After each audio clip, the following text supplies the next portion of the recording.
Civil line स्थित निरीक्षण भवन में शुक्रवार को आयोजित प्रेस वार्ता में भारतीय जनता पार्टी के प्रदेश अध्यक्ष चौधरी भूपेंद्र सिंह ने समाजवादी पार्टी पर तीखा हमला बोला।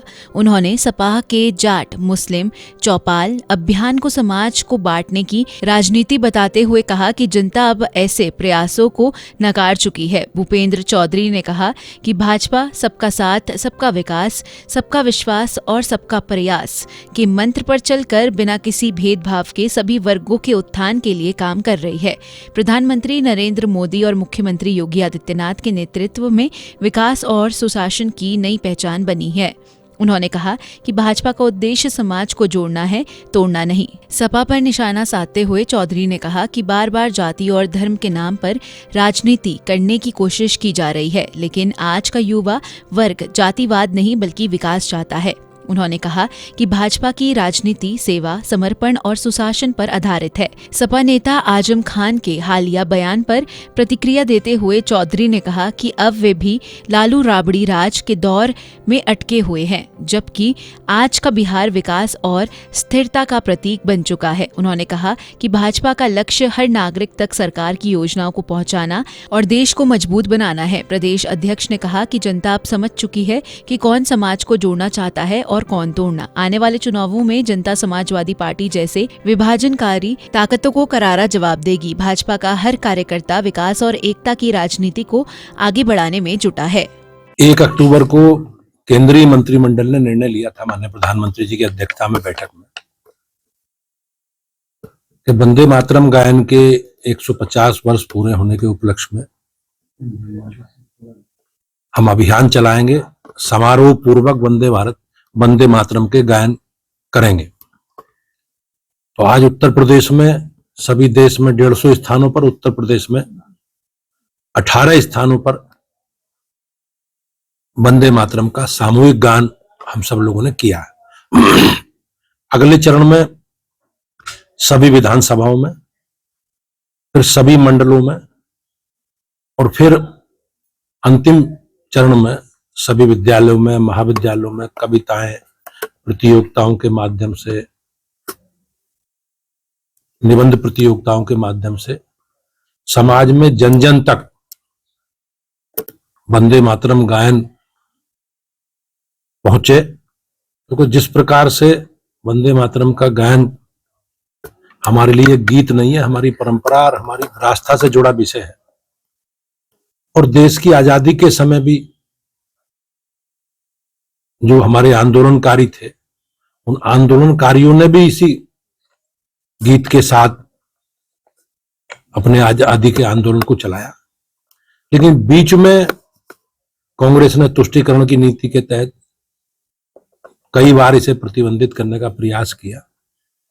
लेकिन आज हम सब लोग उत्साहित हैं कि केंद्रीय मंत्रिमंडल के निर्णय के अनुसार आज सभी जगह हम लोग वंदे मातरम के गायन गा रहे हैं। अबू आजमी ने वंदे मातरम का फिर से एक बार विरोध किया है। एक तरफ भाजपा वंदे मातरम गाने की बात कर रही है, तो भारतीय जनता पार्टी नहीं, ये देश की हमारी संस्कृति का और जो हमारी विरासत है उससे जुड़ा विषय है। ये 1875 में बंकिम चंद्र चट्टोपाध्याय जी द्वारा लिखा गया था और पहली बार गुरुदेव रविंद्रनाथ टैगोर जी ने वंदे मातरम के गायन को गाया और लगातार वंदे मातरम का गायन हमारे आजादी के लिए लड़ने वाले योद्धाओं को प्रेरणा देता रहा।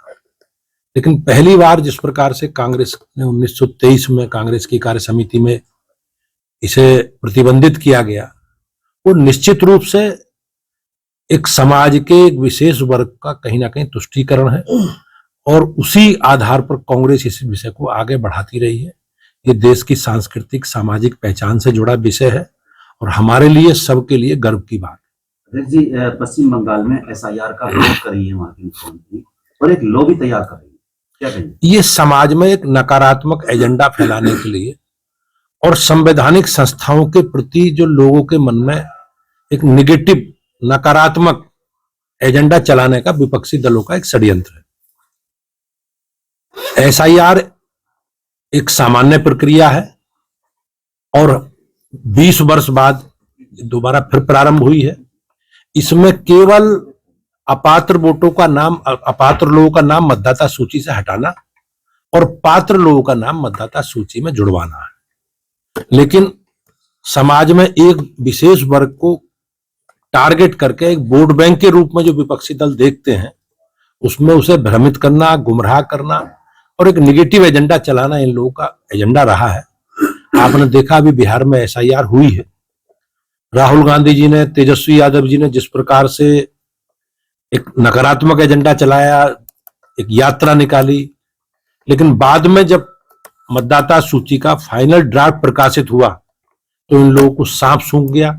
इन्होंने उसकी चर्चा तक बंद कर दी और राहुल गांधी जी फाइनल मतदाता सूची का ड्राफ्ट प्रकाशित हुए विदेश चले गए और अभी 2-4 दिन पहले ही दिखाई दी, अवतरित हुए हैं हिंदुस्तान की धरती पर।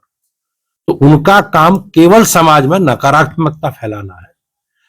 और कहीं ना कहीं आप जानते हैं जिस प्रकार से इस तरह का वातावरण बनाया जा रहा है, ये जनता के असली मुद्दों को, जनता की जो आवश्यकताएं हैं, जिन विषयों को लेकर जनता ने इन्हें चुना है, उनसे ध्यान हटाने के लिए इस प्रकार का एजेंडा चला रहा है। अदिति जी, बिहार में पहले चरण में मतदान हो गया है, क्या लग रहा है जिस तरह का मतदान हुआ है उससे? निश्चित रूप से ये एक लोकतंत्र के लिए बहुत शुभ पल है, अच्छा पल है कि लोगों ने बढ़ चढ़कर लोकतंत्र के इस महापर्व में अपना योगदान दिया है।